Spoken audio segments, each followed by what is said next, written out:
Soldiers from the 3rd Battalion, 321st Field Artillery Regiment out of Fort Bragg joined test officers and engineers at White Sands Missile Range to test some of the Army's oldest missiles. The Army Tactical Missile System, or Atacms, is a long-range artillery missile. Built in the 90s, many of these missiles have been sitting on the shelf a long time. So long, in fact, that the missiles are older than the soldiers operating the launcher system. So testing is needed to ensure they are still ready for battle. They already passed their prime, per se, so we need to make sure they're still reliable and they still work and they reach the pattern, the distances, and that we can still use them. To conduct the test, the two missiles were launched at two different target areas on White Sands Missile Range, allowing the test to include different distances and flight types. The missiles were also temperature conditioned, heated and cooled prior to the shot to simulate different storage and firing conditions.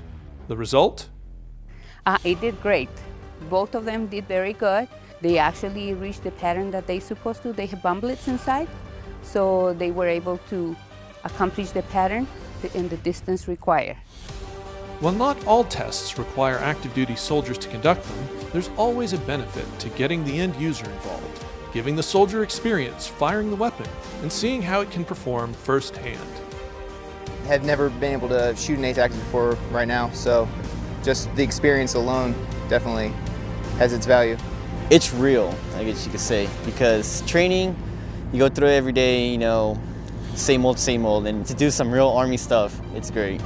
By identifying weapons that are still good and able to be deployed, the Army can save money on disposal and replacement of the older missiles while improving readiness by certifying that the weapons could still be used in a future operation. So we know the ammunition is good and we could use it in the future, you know, in battle and combat. White Sands Missile Range regularly conducts reliability tests of this type, testing various weapons from different stockpiles and ensuring that the Army is ready to fight whenever it needs to. Yes!